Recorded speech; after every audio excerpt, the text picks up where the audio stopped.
the American Medical Association, the American Psychological Association, the American Academy of Pediatrics, the American Psychiatric Association says attempts to change sexual orientation can cause anxiety, depression, and self-destructive behavior. And that is why we've got to take these tools to harm youth out of the hands of these reparative therapists across this country, and that's what we're prepared to do. We're working on it very diligently with excellent groups across the country, like Garden State Equality in New Jersey last week. And heck, maybe we'll have a bill in Oklahoma sometime soon. I'd like to see this everywhere at some point, because, you know, so we're going to start from other places, and we're going to try to get these bills as many places as we can to save some lives and help some young people. Third, science is going to increasingly show that sexual orientation has biological origins, further undermining the obsolete theories pushed by reparative therapy con artists. I have personally interviewed the leading scientist, and Truth Wins Out will be launching its science project in the near future and to help people, and we're going to show a few of the videos after I speak.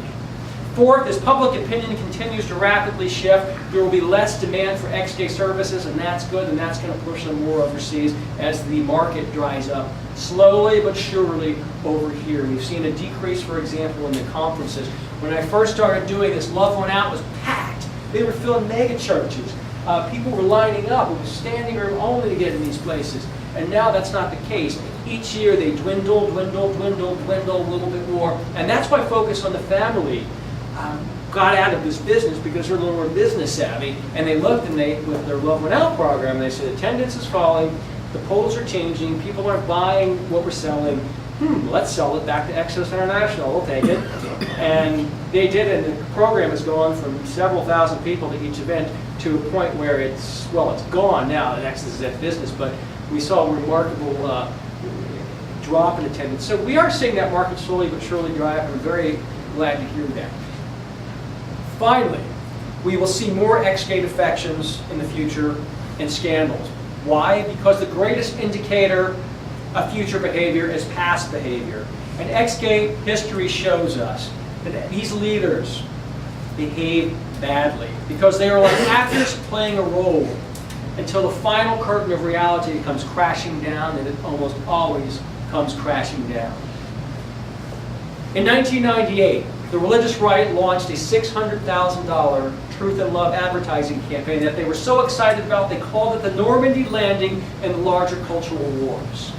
Right now, with Exodus closing, it must seem more like Vietnam, a messy quagmire with no end in sight. Going forward, the extreme right political groups are forced into three unpleasant choices. Number one, they can join the majority of Americans and accept LGBT people, which of course is unlikely to happen soon. Their second option, they can resort to fire and brimstone and condemning gay people to hell. However, this turns off the very mainstream audience they want to persuade. In fact, that's why they started the whole ex-gay thing, promoting it in 1998 anyway. People were coming out, the polls were changing, they realized that the mean-spirited attacks were backfiring. So they said, how can we still condemn LGBT people?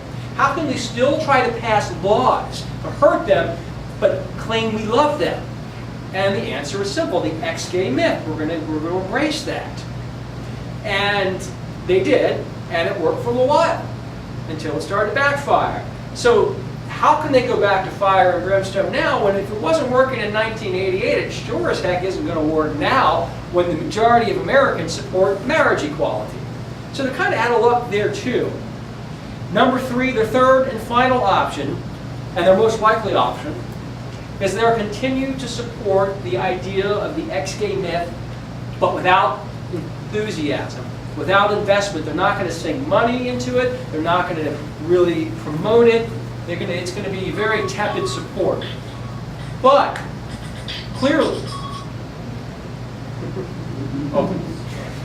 clearly, they're in trouble, because it would take Houdini to get out of the mess they're in. Again, they can either support us and drop all their anti-gay nonsense. They're not prepared to do that. They can fire and brimstone and condemn us even more. That's going to be worse for them. Or they can double down on this ex-gay myth. You know, It reminds me of that, I can't remember that movie where the guy was dancing and kept doing the dice thing. And they finally went up to this, he was doing that move on the dance floor, and then finally his friends went up to him and said, "Why do you keep doing that same move?" He said, "That's all I've got."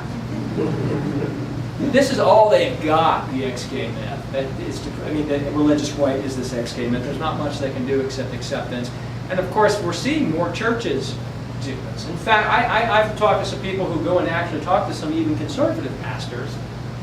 And there's a lot more support out there than you think. But they're actually terrified of their own congregations. They know that they're going to lose their job if this happens, their livelihood. So they are also in a bind. But things are changing, things are moving. I mean, my God, you could actually get married in Washington, D.C. at the National Cathedral. I mean, who would have thought that 5 years ago, 10 years ago, 15 years ago?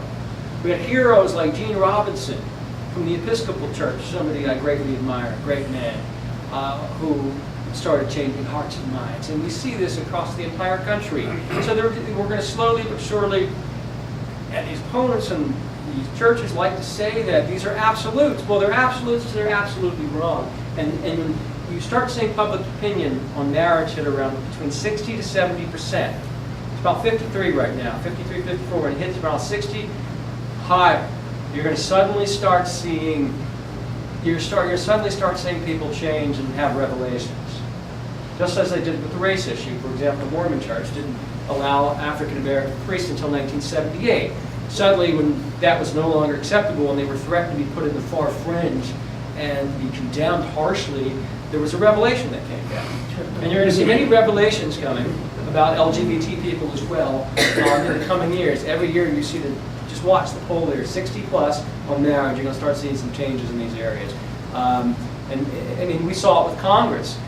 What was it? The Evolve. They kept evolving. My God, I thought Darwin came back to life. It was evolving so fast. In conclusion, and I promise you there would be one, although the Restored Hope Network is in town, we are the ones that should be hopeful. We defeated Exodus International. We are taking down and dismantling reparative therapy day by day, and we will defeat the Restored Hope Network as we did the others. Remember one thing. They can never hate us more than we can love. Never. Thank you.